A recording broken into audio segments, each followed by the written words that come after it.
오늘 사역자와 교사 헌신 예배로 하나님께 영광 드리게 하심을 진심으로 감사드립니다. 나의 옳은 삶에 주님은 계신다는 것을 꼭 기억하시고 오늘 이 옳은 삶이 무엇인지를 다시 한번 상기하는 귀한 날 되기를 원합니다. 22절로 23절 장정 이스라엘 삶이여 이 말씀 삶을 들으라.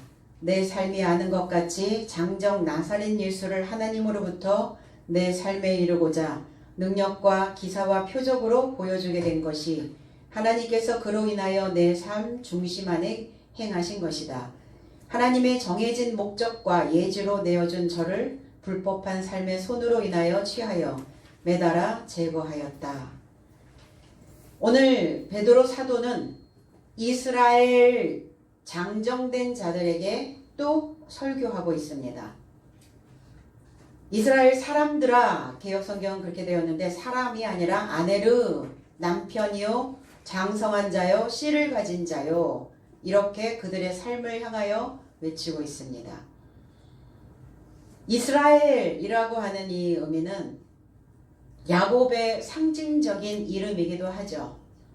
그래서 하나님으로서 다스릴 것이다, 하나님이 우세하다, 이런 의미를 가지고 있기도 하고, 이 단어는 히브리어로 넘어가면 야사르라고 하는 단어에서 온 건데 올바르다, 또 평탄하다, 곧다, 이런 의미를 가지고 있어요. 그러니까 이스라엘이라고 하는 의미는 전능자로 옳게 여기다, 전능자가 우리의 삶에 옳게 여기고 계신다는 거예요. 전능자의 삶이 우리의 삶 속에 평탄하게 함을 만들어 주신다는 겁니다. 그래서 우리 모두가 다 옳은 삶에 있어야 그 인생이 평탄해질 수 있습니다. 평탄해진다는 것은 메꿔져야죠. 도두어져야죠. 울퉁했던 그 인생들이 그 중심이 딱 잡혀있는 그 삶 속에서 평균을 그리고 평탄한 삶으로 메꿔져야 된다는 겁니다. 그래서 중심이 정직해야 된다.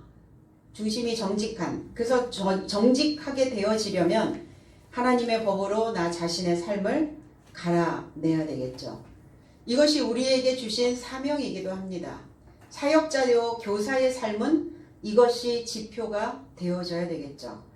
이사야 45장 4절에 내가 나의 종 야곱 나의 택한 이스라엘을 위하여 내 이름을 불러 너는 나를 알지 못하였을지라도 나는 내게 칭호를 주었노라 그랬어요. 나의 택한, 내가 선택한. 그럼 하나님은 가만히 있는데 나를 선택하셨겠는가? 가만히 있는데 선택하신 게 아니죠. 가만히 있는데 나를 뽑으신 게 아니죠. 연단되고 있는 자, 나 자신을 연마하고 있는 자, 올바른 삶을 살기 위해서, 평탄한 삶을 살기 위해서 내가 정직한 삶으로 나 자신의 삶을 다스리고 있는 자, 하나님은 이 자를 선택해 주셨다는 겁니다. 선택하셨을 때 우리는 하나님을 알지 못했다 이렇게 써요. 지식을 갖지 못했다. 너는 나를 알지 못하였을지라도, 네가 나에 대한 지식을 갖고 있지 않았다 할지라도, 아무것도 하지 못했다 할지라도 나는 내게 이름을 덧붙여 줬다고요. 그럼 우리에게 주신 그 이름을 어떤 이름을 명명하셨을까요? 어떤 이름으로 우리에게 이름을 덧붙여 주셨을까? 우리의 목숨이라고 하는 이 삶에 이름을 주셨는데 어떤 이름을 주었냐? 이스라엘이라는 이름을 주셨다는 거예요. 그리고 그리스도인이라는 이름을 명명해 주셨다는 겁니다. 그래서 이 말씀을 통해서 너희들은 들으라 이렇게 말하죠. 너희들은 이 말씀을 너희가 주었으니까 이 이스라엘 사람들아, 장성한 사람들아, 남편된 자들아 들으라 이렇게 얘기해요. 당연히 듣죠. 소리가 나가는데 들리지 않을 수는 없는데 왜 들으라라는 단어를 또 썼을까? 이 듣다라는 단어는 귀로만 들으라는 게 아니에요. 우리의 모든 감각을 동원하여 너희의 온 몸으로 들으라는 거예요. 그럼 귀로 듣는 자와 온몸으로 감지하여 듣는 자는 다르다는 겁니다. 그 온몸으로 듣는 자는 그 말씀을 받으면서 내 몸에 전율이 오겠죠. 무엇인가 하나님과 나의 삶이 교통되어지는 통하는 어떤 그런 느낌이, 그리고 내 삶 속에서 하나님을 인지하고 깨달아지는 그 마음들이 있어지게 된다는 겁니다. 그래서 이렇게 온 마음으로 모든 감각을 동원하여 들으라. 너희도 아는 바, 너의 삶이 아는 것 같이. 뭘 알았다는 얘기예요. 그동안 베드로가 사도행전을 진행을 하면서 오순절 성령 50번째 날에 이르렀을 때 그들은 하나님의 성령 거룩한 영을 받았어요. 그랬다면 이제 너희가 그 새 방언을, 새 언어를, 그리고 너희의 언어로, 너희의 수준의 언어로, 너희가 하나님을 인지하고 인식하고 지식을 가지고 있는 그 언어로 너희들이 이제 알았다면 아는 것 같이 이렇게 얘기합니다. 장정 나사렛 예수.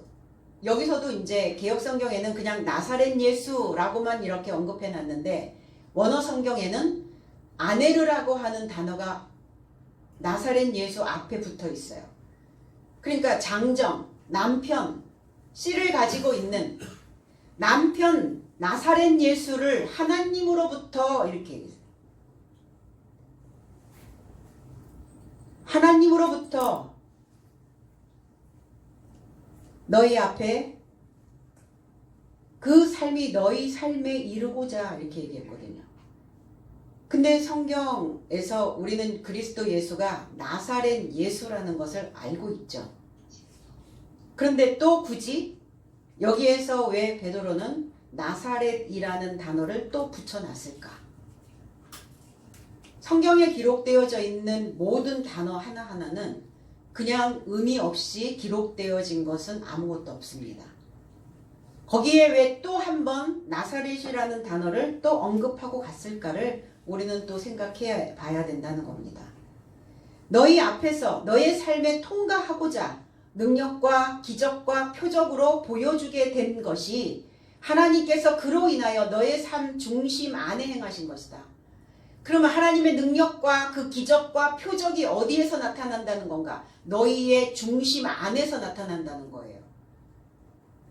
너희 가운데가 아니라 메소스라는 이 중심이라는 단어예요.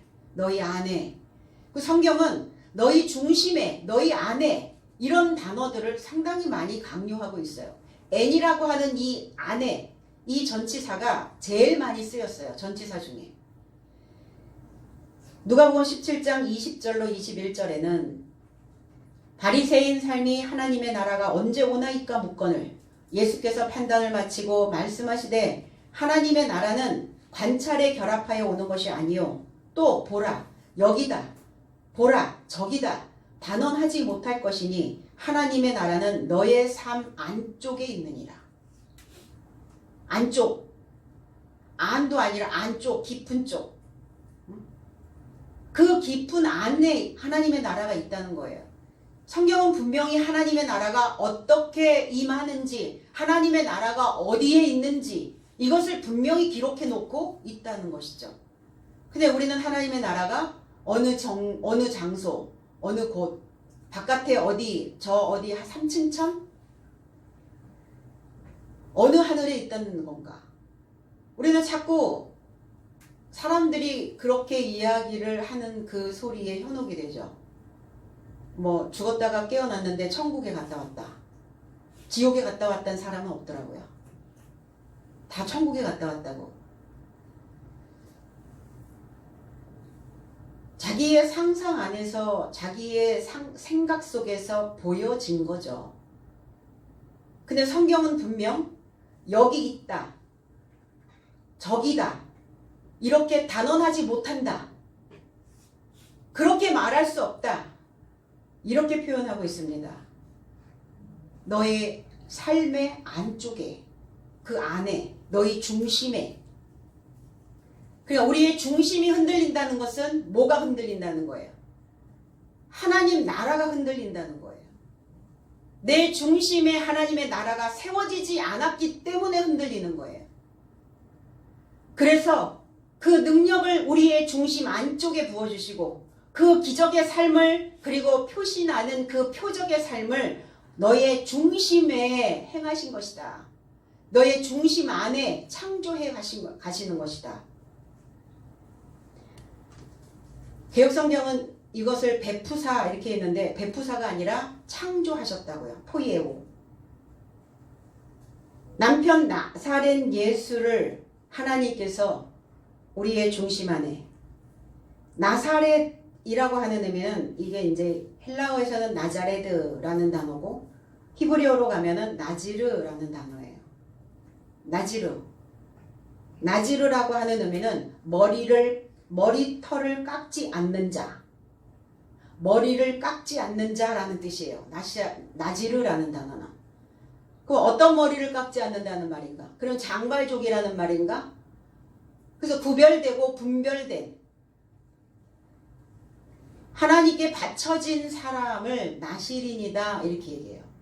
이 나사렛이라는 단어가 나시린이라고 하는 나지르라는 단어에서 온 거예요. 왜 머리를 자르지 않는가? 왜 머리를 깎지 않는 자를 하나님께서 그 인생을 왜 받으신다고 말하는가? 머리는 무엇이기에? 우리나라도 머리를 시작이라고 말합니다. 머리라는 단어가 시작이라는 단어예요. 우리나라 언어에 있어요. 그럼 성경도 머리라는 것은 시작이다. 그럼 무엇의 시작이냐? 하나님을 알아가는 시작이라는 거예요. 그러면 그 머리는 누구냐? 하나님을 알아가야 되는 머리. 그러면 그 머리는 하나님이라는 거예요. 그 머리가 하나님을 알아가게 되면 그 머리는 하나님이 되어져야 된다는 겁니다. 하나님이 되어진다는 것은 하나님의 지식을 담아두고 있는 것이어야 된다는 거예요. 머리에 담겨진 대로 살죠. 머리에 담아놓은 대로. 우리나라의 교육 중에 가장 위대한 교육은 밥상머리 교육이에요. 왜 밥상머리 교육이라고 했을까? 그 먹으면서 식구들이 함께 먹으면서 마음과 정신을 그 영을 새롭게 한다. 새롭게 만든다. 생각들, 흐트러져 있었던 그 생각들을 다시 다듬어서 시작한다. 이래서 이게 밥상머리 교육이에요. 아버지의 이제 훈계로부터 시작을 하게 되죠. 뭔가 마음을 새롭게 시작하는 시간이다. 이런 뜻이에요. 밥상머리 교육이. 그래서 이제 십자를 풀어보니까 사람 인변에 좋을 양, 어질 양이 있어요. 그러니까 좋은 것을 먹어야 사람이 된다고요. 그럼 좋은 것이 뭡니까? 어진 것이 무엇입니까? 선한 것이죠. 그것은 하나님이에요. 그 하나님의 지식을 먹는 머리여야 된다는 거예요. 그러니까 그 머리를 깎아버리면 안 되죠. 이 머리를 어디에 두어야 되는가? 그래야 머리를 어디에 둬야 존귀한 자로 뛰어난 자로 그 삶을 살아낼 수 있을까? 그래서 나의 시작은 하나님께 놓여 있어야 된다는 겁니다. 그래서 그런 얘기도 하죠. 너 머리 잘 써 이렇게 얘기하죠. 머리를 잘 쓴다는 게 무슨 말이에요? 생각을 잘 하라는 거예요. 생각을 새롭게 하라는 겁니다. 생각을 어질게 하라는 거예요. 네 머리에서 나오는 게 식자재가 되게 하라는 거예요. 식품이 되어져야 된다는 거예요. 먹거리가 되어져야 된다는 겁니다. 머리에서 나오는 생각이 다른 사람이 먹을 수 없는 것을 만들어내고 있다면 그 머리를 잘못 쓰고 있는 거죠. 머리가 썩은 거예요. 그래서 이게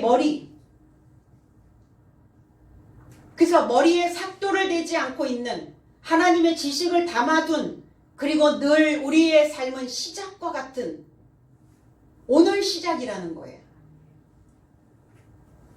오늘 시작할 수 있는, 늘 시작할 수 있는 자들은 사람입니다.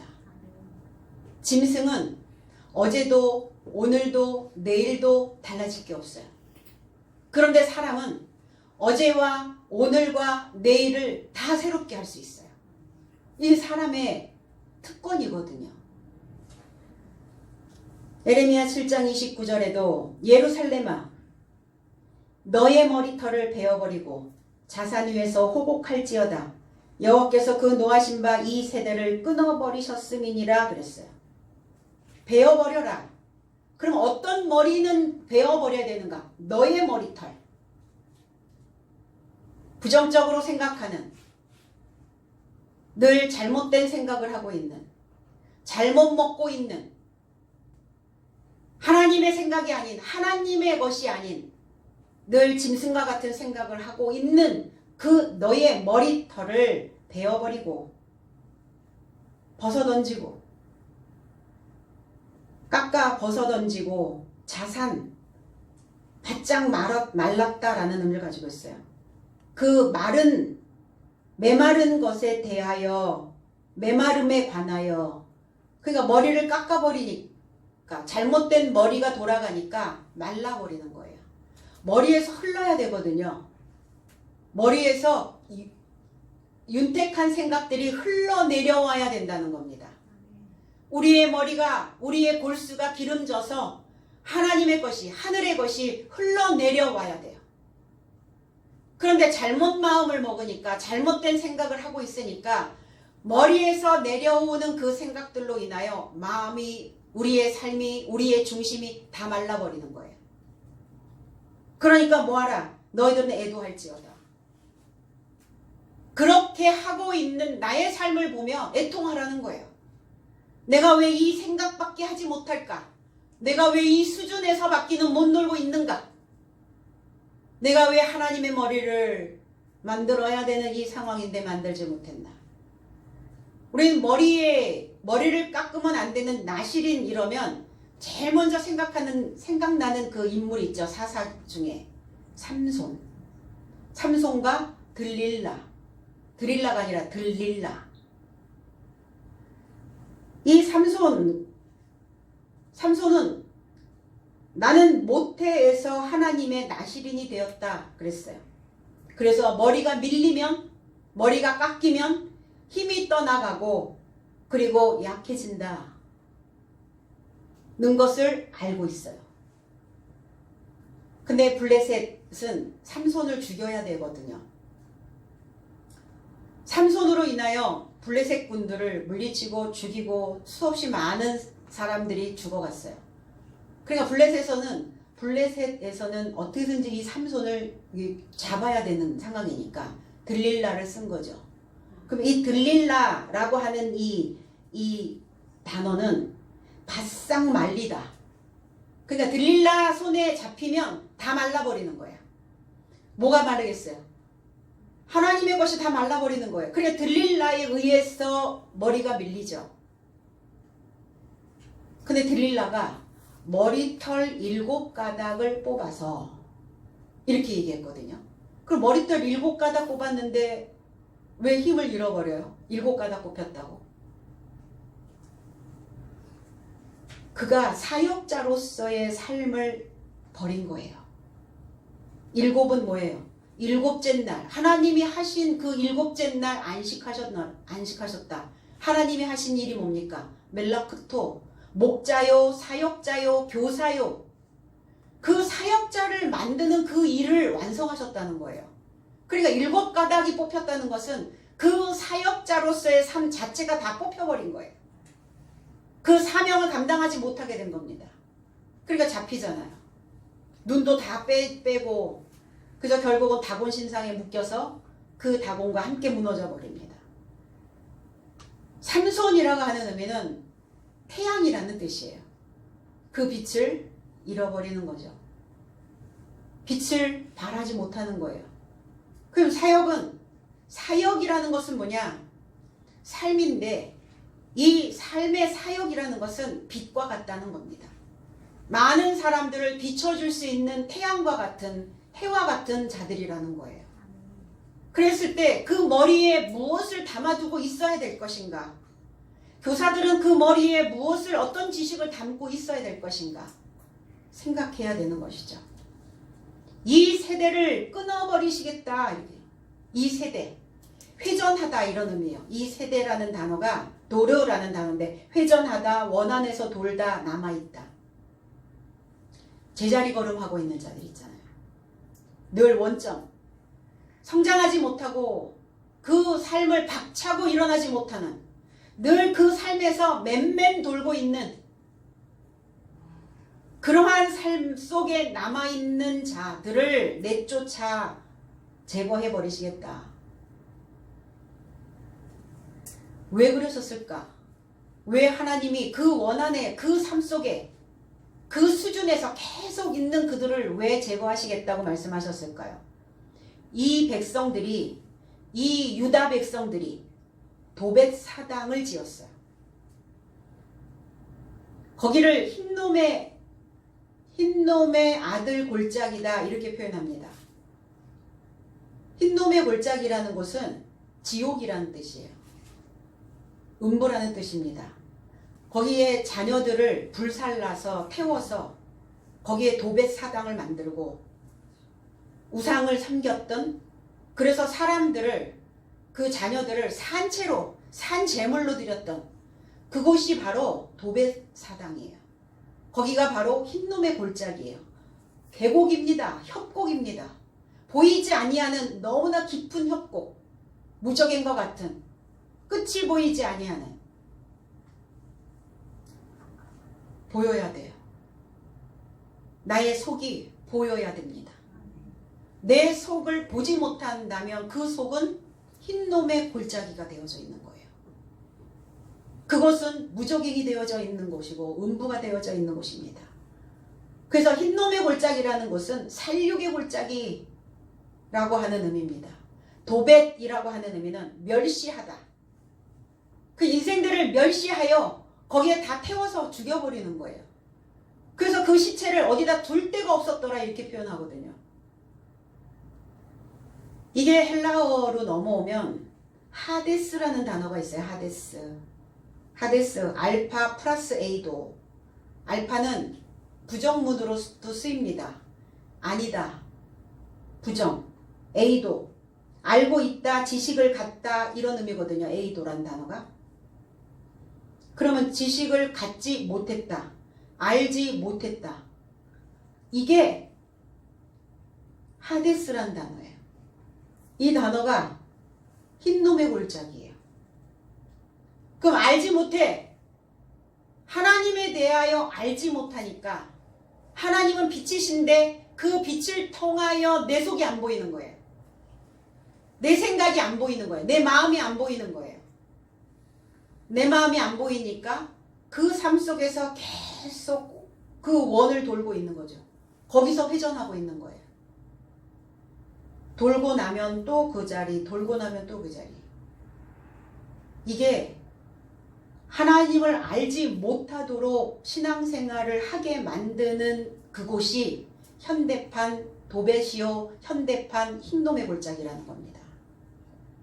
그 이 시대에 우리가 살고 있는, 우리가 지금 신앙생활을 하고 있는 이 시대에는 흰놈의 골짜기가 없어졌단 말입니까? 아니라는 거죠. 하나님에 대하여 확신할 수 있도록, 하나님에 대하여 분명히 알 수 있도록 가르치지 않고 말할 수 없도록 그 지식을 갖지 못했다면 흰놈의 골짜기예요. 깊은 협곡이 되어져 있는 겁니다. 종교인들만 양상하는 이런 종교인들만 만드는, 기독교는 종교인들만 만드는 것이 아니라 신앙이 있는, 믿음이 있는 자들을 만드는 거예요. 그 아들과 딸의 삶은 어떤 자들입니까? 예언해야 되는 자들이잖아요. 미리 말해야 되는 자, 그 중심이 하나님의 중심으로 꽉 채워져서 말할 수 있는 자여야 되는데 그리스도를 말할 수 없게 만들어버렸다는 거예요. 하나님에 대하여 말할 수 없도록, 알지 못하도록, 하나님에 대한 지식을 갖지 못하도록 만들어버렸다는 겁니다. 그래서 그들의 삶을 그냥 다 잿더미로 만들어버린 거예요. 그냥 그 머리가 하얗게 만들어버린 거예요. 머리가 휘어져서 빛이 나는 장로의 삶이면 괜찮은데 머리에 어떤 것도 기억나지 않는, 하나님에 대하여 분명히 확실하게 말할 수 있는, 증언할 수 있는 어떤 지식도 만들어 놓지 않았어. 그러니까 머리가 백치 상태. 백치아다다. 들어보셨죠? 아무것도 없는 거예요. 하나님에 대하여. 그냥 하나님은 하나님이지. 하나님은 하늘에 계시지. 나는 그 하나님을 믿고 있지.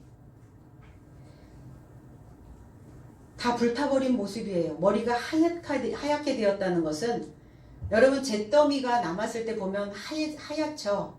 불탄 재. 이게 태워버린 모습이라는 겁니다. 현대판 흰놈의 골짜기. 메꿔져야 되는데 메꿔지지 않네요. 깊은 그 골이 패여서 도두어지질 않습니다. 그러니까 얼마나 자기의 생각이 얼마나 오르락 내리락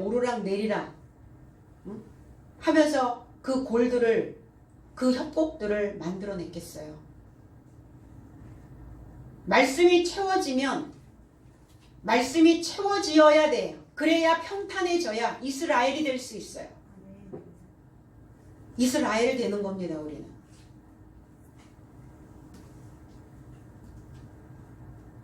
하나님의 정하신 바 그리스도 예수께서 십자가에 못 박혀 돌아가셨는데 하나님이 정하신 거라고요. 그게 하나님의 결정이었고 하나님의 목적이었다고요. 하나님이 되셨기 때문에, 하나님께서 허락하셨기 때문에 그들도 할 수 있었던 것이지, 하나님이 허락하시지 않았다면 그거를 행할 수가 없었다는 겁니다. 그런데 하나님은 누구를 도구로 썼겠나? 법 없는 자들의 손을 빌어 못 박았다고요. 그리스도 예수의 십자가 사건은 하나님의 정해진 목적과 예견대로 내어주신 거예요. 그래서 우리는 하나님의 목적대로 흘러가는 겁니다. 그래서 그 지경 안에, 그 경내에 있는 거예요. 항상. 내게 어떤 일이 닥쳐도, 어떠한 삶이 와도 우리의 목숨이 부지되어지고 있다면, 아니면 목숨까지도 하나님의 경내에 들어가 있음을 우리는 믿어야 될 줄로 믿습니다. 그러나 하나님을 알지 못하는 그들이 불법한 손으로 매달아 제거하였다. 베드로 사도는 또 말씀을 증거하고 있습니다. 오늘날도 하나님의 말씀을, 진리의 말씀을 거부하는 자들, 참된 말씀을 받지 않은 자들, 이런 자들이 불법적으로 그 말씀을, 하나님을 판단하여 그리스도를 못 박아 죽이고 있는 것과 같다는 겁니다. 법이 없다. 율법이 없다. 법규가 없어. 규칙이 없어요. 룰이 없어. 그래서 룰을 만들려면, 그래서 이스라엘 백성들이 광야로 나왔던 거예요. 그 곽 안에다가, 그 박스 안에다가 딱 넣는 거예요. 그리고 이스라엘 백성들이 출애굽해서 광야에 나왔을 때만 법을 만들었나요? 그렇지 않죠. 노아의 날서부터 법은 만들어지는 거예요. 노아가 방주를 지었거든요. 노아가 박스를 만들었다고. 박스. 그게 상자라는 단어예요. 방주라는 단어가 상자. 노아의 상자. 그럼 상자 안에 들어가라 그랬죠. 그 쌍으로 들어가라. 법이 그때서부터 하나님의 말씀의 법이, 그 규정이, 규율이 만들어지기 시작한 거예요. 그 다듬어지는 거죠. 하늘에서 이제 비가 쏟아지면서 버려야 될 것들은 버리고 좀 떠내려 보내야 될 것들은 좀 떠내려 보내고, 마음에 아직도 떠내려 보내지 못했던 그런 상흔들이, 용서하지 못하고 이해하지 못하고 그랬던 상흔들이 이제 다 그 말씀 안에서 떠나가고, 정갈한 것, 정해진 것, 깨끗해진 것, 그것만 남겨놓는 거죠. 거기서 또 이제 한바탕 청소하시고, 또 이제 이거 가다 보니까 또 끼죠. 녹조 현상이 또 일어나네요. 물이 흐르질 않아요. 다 막아놨어요. 또 생각이 또 딱 생각이 돌아가는 거예요. 과거의 생각으로. 그러니까 어때요? 모세를 통해서 또 광야에 가서 또 이제 또 작업하시는 거예요. 2차 작업. 가나안에 들어갔을 땐 작업도 안 하시나요? 거기서 또 작업하시죠. 거기 일곱 부족이 전쟁이 일어나서 또 거기서 출려내신단 말이에요. 주님이 오셨을 때는 어떠셨나요? 주님이 오셨을 때 사복음이라고 하는 그 사복음 안에, 그 공생의 기간 동안 3년 반, 그 기간 동안 또 거기서 출려내시는 거예요. 거기서 얼마나 출려내세요? 거기서 12 건지시잖아요. 이래서 끊임없이 정돈하고 가는 거예요. 뭐 하는 거예요 이게? 법 만드는 거예요. 하나님의 법. 법 없이도 산다고요?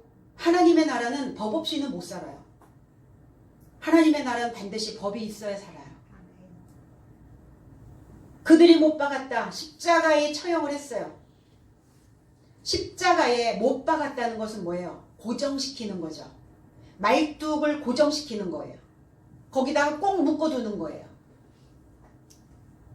그러니까 말씀을 못 받아들이고 고정된 사고가 있다면 그리스도 예수를 또 말뚝에 고정시키고 있는 것과 같다. 성경은 그렇게 표현하고 있습니다. 24절로 25절.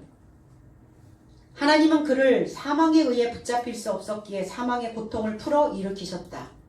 왜냐하면 다윗은 주에 이르고자 말한다. 나의 앞에 주를 모든 것으로 인하여 미리 보는데 이는 내가 흔들림 받지 않게 하려고 나의 우편 삶에서 나와 계신다. 그랬어요. 하나님께서 그리스도를 사망에 붙잡히지 않게, 사망에 붙잡히게 할 수 없었다. 그러면 그리스도 예수는 사망이 아니죠. 그리스도 예수는 늘 삶이죠. 살아계시는 거죠. 그런데 주님이 사망에 붙잡혔다? 사망에 붙잡히지 않게 하셨다? 그 사망은 저와 여러분들이에요. 저와 여러분들은 사망이었어요. 사망 선고를 받은 자들이에요. 죽어있는 자들이에요. 세포가 다 죽어있어요. 생각이 죽어있어요. 머리가 죽어있어요. 머리가 깨어나질 않아. 그 삶에 오셨단 말이에요. 그러니까 나의 사망에 붙잡히지 않게 하셨다는 거예요. 그건 곧 무슨 얘기냐? 생각을 깼다는 거예요. 무엇을 통해서? 하나님의 메시지를 통해서 내가 내 생각이 지금 고정되어 있구나.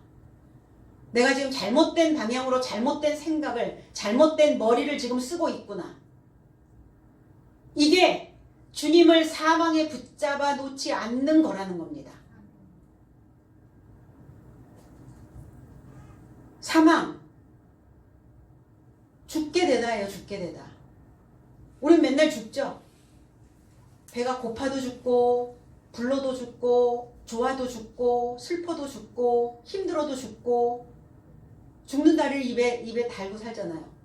힘들어 이러면 되는데 힘들어 죽겠어 이러잖아요. 죽지도 않으면서. 어려운데 어렵다 이렇게 얘기하면 되는데 어려워 죽겠다 이렇게 얘기한단 말이에요. 죽지도 않으면서. 그리고 육신의 죽음이 아니죠. 이 사망은 모세가 우리에게 준 율법으로 인하여 우리는 죄와 사망의 법을 받았어요. 그럼 이 사망의 법을 가지고 있는 자는, 죄와 사망의 법을 가지고 있는 자는 내가 죄인이라는 걸 알아. 내가 그동안 하나님을 믿기는 믿었는데 하나님에 대하여 잘 모르고 믿었어. 하나님에 대하여 모르고 믿었다는 것은 죽은 자의 모습이라는 거예요. 그거를 인지했어. 이제 깨달았어. 아, 내가 지금 하나님 없이 지금 믿고 있구나. 허황된 꿈을 꾸고 있었구나. 허황된 신앙을 가지고 있었구나. 나는 그리스도인이 아니라 종교인이었구나. 그냥 내가 그 믿었던 경력만을 늘 내세우기를 했었구나. 그런 생각을 하는 순간 주님이 사망에 누워 계시지 않는다는 거예요. 그 생각을 깨는 거예요. 사망이 뭐냐? 육체의 생각이다. 바울 사도는 사망이 무엇인지에 대하여 분명히 기록하고 있습니다. 로마서 8장 6절로 7절에 육신의 생각은 사망이요 영의 생각은 생명과 평안이니라. 육신의 생각은 하나님과 원수이니 이는 하나님의 법에 굴복당하지 않고 할 수도 없음이라. 육체의 생각은 하나님을 생각하지 않는다. 그러니까 사망에 있는 거예요. 이걸 재해석하면 육체의 생각은 사망이요 영의 생각은 생명과 평화이기 때문이다. 그로 인하여 육체의 생각은 하나님에 이르는 적이요 하나님의 법에 굴복되지 않고 할 수도 없기 때문이다. 하나님의 법에 굴복하지 않고 있는 자, 육신의 생각, 육체의 생각. 그럼 우리가 생각하고 있는 육신의 생각이 뭡니까? 육체의 생각이 뭐예요? 짐승 같은 생각이라는 거예요. 무엇을 먹을까? 무엇을 마실까? 무엇을 입을까? 그거는 다 이방인들이 하는 것이다. 너희는 무엇을 먹을까? 입을까? 마실까? 염려하지 마라. 걱정하지 마라. 이게 걱정과 근심과 이러한 것들이 고통이 끊임없이 일어나는, 마음에 항상 그 한 짐 달고 살아가고 있는 사람들의 모습. 짐승과 같이 그 본능에 늘 충실한, 본능을 채우고자 허덕거리고 살고 있는 이런 사람들의 모습이 바로 육체의 생각이라는 거예요.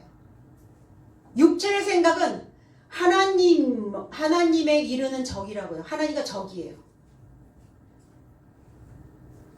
육체 안에는 5만 가지 생각이 담겨져 있어요. 이 5만 가지 생각 중에 불필요한 것들은, 또 잠재워야 되는 것들은, 그 깊은 내 안쪽에다가 꽁꽁 넣어놔야 되는 생각들이 불쑥불쑥 올라오죠. 그 생각이 우리를 죽인다는 거예요. 그 생각이 우리의 삶을 피폐하게 만들어버린다는 겁니다. 그러한 생각들이, 그러한 머리를 쓰는 자들이 불행한 삶으로 치달아가고 있다는 겁니다. 하나님을 믿는데 기쁘지가 않아. 교회는 다니는데 말씀이 적용이 안 돼.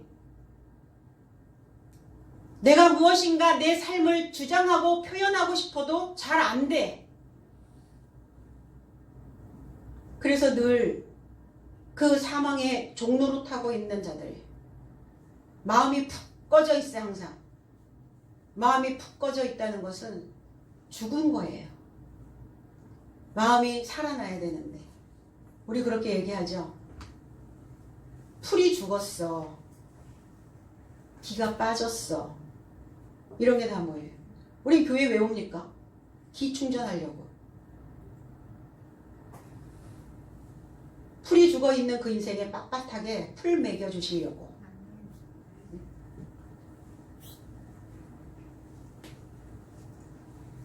빳빳하게 풀이 딱 먹여지면 여름에 한산 못이 항상 그 빳빳하게 풀을 먹여서 입죠.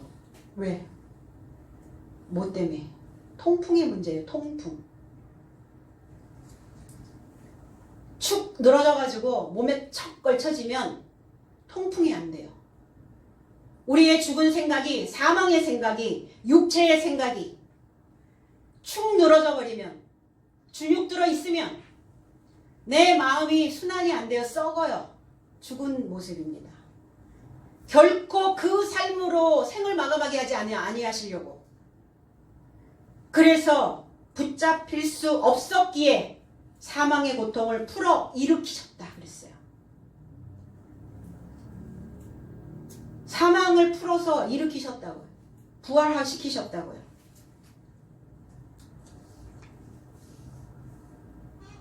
고통이 늘 있죠. 어떤 고통? 사망을 낳는 고통. 우리는 이제 그 죽을 것 같은 그 숨죽여 사는 기죽어 있는 풀 죽어 있는 그러한 사망의 생각, 그 생각들을 낳는 그 해산의 고통으로부터, 그 재난으로부터 이제 벗어나야 된다는 겁니다. 육체의 생각, 육체의 염려, 근심, 걱정, 이것으로부터 좀 벗어나야 된다는 거예요. 무엇이 재난입니까? 무엇이 재난이에요? 내 스스로 나 자신에게 재난을 주고 있는 겁니다. 자신의 삶에. 육체의 생각을, 이 사망의 생각에 붙잡히지 않는 자의 삶은 어떻게 될까? 또 바울의 서신서에 로마서 6장 10절로 11절에 이렇게 기록해 놓았어요. 그의 죽으신 것은 죄로 단번에 죽으셨으나 살았으니 하나님으로 산 것이다. 근데 개역성경은 그의 죽으심은 죄에 대하여 단번에 죽으시며 그의 살으심은 하나님께 대하여 살으심이니, 하나님께 대하여 라는 이게 역격이에요. 영어에는 역격이 없어요. 역격은 뭐냐면, 헬라어에서 역격은 어떻게 해석을 해야 되냐면 그 자체, 수단 또는 그 자체, 그러니까 뭐뭐스로 뭐뭐로 이렇게 해석을 해야 돼요. 하나님께 대하여가 아니에요. 대하여가 아니에요. 하나님으로 이렇게, 하나님으로 이렇게 역격으로 해석을 해야 되는데 하나님에 대하여 이러니까 또 나하고는 또 거리가 먼. 근데 바울 사도께서는 죄로 단번에 죽으셨으나 살아나면, 부활되어지면 하나님으로 산 것이다. 그럼 우리가 사망에 붙잡히지 않고 사망이 내 안에 있다라는 것을 인지하고 그 사망의 생각에, 그 고통에 매여 있지 않고 부활되어진 자라면, 깨달아 변화되어졌다면 하나님으로 사는 것이다. 어디가? 내 육체가? 이단들은 뭐야? 내 나다 이렇게 얘기하죠. 어디가? 머리가 하나님으로 사는 거예요. 머리가. 이와 같이 너의 삶도 너의 삶 자신을 죄에 있을 때 죽은 삶이요 그러나 하나님으로 그리스도 예수 안에서 산 자로 인정하라. 또 여기서도 죄에 있을 때 하나님으로 이렇게 해석이 되어지죠. 죄에 대하여 또 하나님에 대하여, 그게 아니라 하나님으로 사는 거예요. 이와 같이 너희도 너희 자신을 죄로 죽은 자여 그리스도 예수 안에서 하나님으로 산 자로 여길지니라. 이렇게 하나님으로 살고 하나님으로 부활되어지는 겁니다. 하나님으로 살게 하신다는 그것이 바로 나의 중심이 하나님이요 나의 머리가 하나님이 되는 겁니다. 다윗은 주님에게 이르고자 말한다 이렇게 얘기했어요. 여섯째 날에 이르고자, 다섯 날에 있었던 다윗이 나는 여섯 날에 일곱 날에 이르고자 나는 말한다. 나의 앞에 주를 모든 것으로 인하여 미리 보았다. 다윗은 주님을 미리 보았다 이렇게 얘기했어요. 오실 메시아를 보았고 그 메시아가 십자가에서 죽으시고 사망을 풀으시고 그리고 부활하실 것을 나는 미리 본다 이렇게 표현합니다. 어디 안에서? 자기의 중심 안에서, 자기의 머리 안에서 다윗은 본 겁니다. 근데 개역성경에는 내가 항상 내 앞에 계신 주를 배웠으며 이렇게 표현했잖아요. 주님이 항상 내 앞에 언제 있었어요? 항상. 이 항상이라는 단어가 판토스 판타라는 단어예요. 모든 것으로. 그러면 그 모든 것은 뭐예요? 모든 것.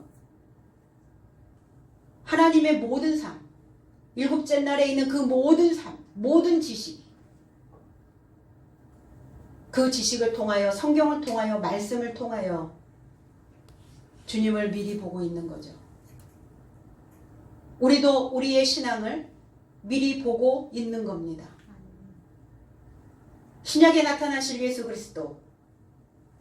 왜? 구약은 이미 오실 메시아에 대한, 오실 그리스도에 대한 메시지가 다 기록해 놓았어요. 이 말씀을 열어서 풀어서 보기만 하면 그리스도 예수가 오실 것을 이미 알고 있다는 겁니다. 미리 보았는데 다윗도 뭐는 못 받았다고요?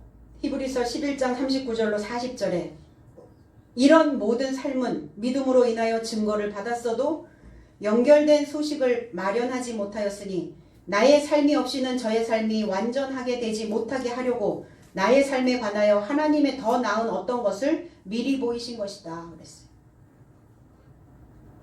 저와 여러분들의 삶을 통해서 미리 보이신 거예요. 그런데 이들은 증거는 받았는데 뭐는 못 받았고 연결된 소식을 마련하지 못했다고요. 그러니까 저와 여러분들을 통해서 연결시켜 주시는 거예요. 하나의 고리가 만들어지는 겁니다. 개역 성경에는 이 사람들이 다 믿음으로 말미암아 증거를 받았으나 약속을 받지 못하였으니 이라는 게 약속이라는 단어로 해석이 되었는데 약속이 아니라 에판겔리아, 연결된 소식. 이는 하나님이 우리를 위하여 더 좋은 것을 예비하셨은즉 우리가 아니면 저희로 온전함을 이루지 못하게 하려 하심이니라. 그래서 믿음의 선진들은 다 무덤에서 잠자고 있죠. 잠자고 있어요. 어느 무덤에서? 나의 무덤에서. 기억하고 있죠. 왜? 우리는 성경을 통해서 지금 다 미리 보고 가고 있는 겁니다. 그러나 연결된 소식을 받지 못한 이 믿음의 선진들을 저와 여러분들을 통해서 다시 믿음의 연결고리가 만들어질 수 있도록 왜 그렇게 미리 보게 하셨을까? 인생인지라 흔들린단 말이에요. 내가 은혜를 받았고 하나님의 능력을 받았고 하나님의 은총을 받았음에도 불구하고 가다 보면 흔들려요. 너희 인생으로 하여금 요동치 않게 샬루오란다는 흔들리다, 휘저어지다. 그럼 휘저어지면 흔들리죠. 출렁거리기 시작하죠.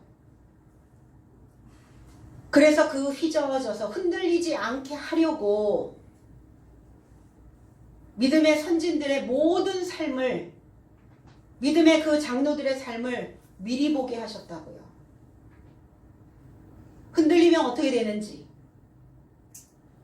거기에서 낙오가 되면 어떤 인생이 되는지, 거기에서 견디고 거기에서 승리자가 되어지면 어떤 인생이 또 만들어지는지 우리는 다 미리 보고 가고 있습니다. 보면서도 흔들리죠. 성경에 이렇게 기록되어 놓았고 우리는 성경을 통해서 우리의 삶이 어떻게 되어질 것인가에 대하여 다 예견해 놓으신 이 삶을 보고도 흔들리잖아요. 그러니까 안 보고 믿으면 얼마나 더 많이 흔들리겠어요. 다 각각 자기 멋대로 그러고 가겠죠. 볼만 할 거예요. 그죠? 볼만해. 하나님 보실 때 그러실 것 같아요. 볼만하다. 그래서 주님은 나의 우편 삶에서 나와 계신다고요. 그러니까 내가 우편 삶이 되어져야 돼요. 오른쪽 왼쪽이 아니라 이 단어가 덱시오스라는 이 단어가 오른편이라는 단어인데 이 단어가 데코마이라는 단어를 만들어냅니다. 데코마이, 영접하다. 주님은 옳은 삶을 사시니까, 옳은 사역을 하셨으니까, 바른 말만 하셨으니까, 진리였으니까, 올곧았으니까, 정직하셨으니까, 공평하셨으니까 그 삶을 내가 영접하면 나는 옳은 삶이 되는 거예요. 이 옳은 삶에 나의 이 옳은 삶에서 싹나 계신다고요. 그럼 내가 옳은 삶을 살지 못해 주님은 싹을 틔울 수가 없어요. 내 옳은 삶에 나와 계실 수가 없죠. 골로새서 3장 1절에 그러므로 너희가 그리스도와 함께 다시 살리심을 받았으면 위의 것을 찾으라. 거기는 그리스도께서 하나님 우편에 앉아 계시느니라. 하나님 우편. 제 해석은 그런즉 너의 삶이 그리스도와 일으킴을 받았다면 위의 삶을 찾으라. 거기는 그리스도께서 하나님 우편 안에 앉아 계시느니라. 옳은 삶 안에 오른편. 위의 삶을 깨달은 하나님의 말씀 안에 있으라는 거예요. 바른 해석, 옳은 해석. 그럼 이게 말씀이 옳게 해석되어져야 옳은 삶에 있잖아요. 이게 잘못 해석되어지면 좌익으로 가게 되는 거죠. 왜? 하나님은 말씀이시니까. 그리스도 예수는 말씀이니까. 그 말씀이 싹나게 하려면 올바른 해석을 통해서 오른편 삶에 있어져야 된다는 것입니다. 그래서 옳은 생각으로 싹난 삶에 계신다. 옳다.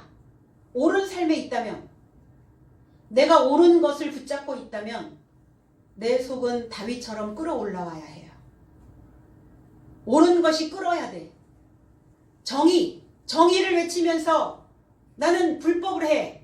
그러면 끌어오르지 않겠죠. 정의를 외치는 삶은 불법한 자를 보며 끌어올라. 왜? 잘못 사는 인생들을 보면. 그래서 다윗은 끌어오르는 거예요. 끓는 가슴이란 뜻이에요. 다윗이라는 뜻이. 다비드, 도드라는 단어죠. 시편 16편 8절에 내가 여호와를 항상 내 앞에 모심이요 그가 내 우편에 계심으로 내가 요동치 아니하리로다. 다윗의 믹담 이렇게 되어 있어요. 믹담이라는 뜻은 미크탐, 색이다, 조각하다, 지울 수 없이 16편 8절을 16편 다윗의 믹담 지울 수 없도록 지워지지 않도록 조각하고 새기고 하나님 우편이 너희들의 우편이어야 된다. 하나님 우편 너의 옳은 삶에 하나님이 계신다는 거예요. 거기에 앉아 있으라고요. 그 말씀을 새기라고요. 잊어버리지 않도록 지워지지 않도록. 그래서 사역자, 교사는 항상 새기죠. 항상 조각을 합니다. 말씀으로. 음각으로도 파고 양각으로도 파고. 음각으로 파면 깊이 파고 양각으로 파면 튀어나오게 파고. 그래서 지워지지 않도록. 그래서 항상 옳은 것을 가르치고 거짓이 난무하는 진리가 없는 이러한 세상에서 진리로 외쳐야 되고 옳은 것을 외쳐야 되고 정의가 없는 이 세상에서 정의로운 삶을 살아낼 수 있도록 또 가르치고 사역하고 사랑이 메말라가는 이 현실에서 나를 헌신하여 사랑을 내어줄 수 있는 늘 끓는 가슴으로 그들의 인생들을 보듬어 안아줄 수 있는 그 사역과 그 교사로 그래서 그 믿음의 열정으로 끓는 가슴에 다윗이 되어져야 됩니다. 종교에 시달리고 종교에 길들여지고 그래서 길 잃어버린 이러한 인생들 하나님을 상실하고 체념한 상태로 그냥 창백하게 다 식어버린 죽어있는 그러한 삶을 일으켜 세우는 그 사역자와 교사가 되어지시기를 주님의 이름으로 축복합니다. 기도하겠습니다. 아버지 은혜 고맙습니다. 오늘 사역자들과 교사의 헌신 예배로 하나님께 드리게 하시면 감사합니다. 오늘 우리 모두가 다 이 삶으로 사역하는 인생들이 되게 하시고 하나님의 그 머리가 되어져서 하나님의 교훈을 담고 있는 가르치는 자가 되게 하시고 그 혀를 늘 연마하여 하나님의 말씀으로 늘 회초리 칠 수 있는 교사의 역할들이 있게 하여 주시옵소서. 오늘 하나님 앞에 헌신하고자 우리의 마음을 내어놓는 이 사역자의 모습들을, 교사의 모습들을 주님께서 기뻐 받아주시고 이들의 마음이 늘 하나님의 말씀으로 구별된 자가, 그리고 그 머리가 하나님이 되어지는, 그 하나님으로 되어지는 그 인생길이 되게 하여 주시옵소서. 함께 동참하는 우리 모두에게 한없는 하나님의 그 은혜와 하나님의 그 감사가 넘치는 사역자와 교사의 삶이 될 수 있도록 주님께서 능력으로 또 기적으로 표적으로 나타내 주시옵소서. 감사드리며 예수 그리스도 이름으로 기도하옵나이다. 아멘.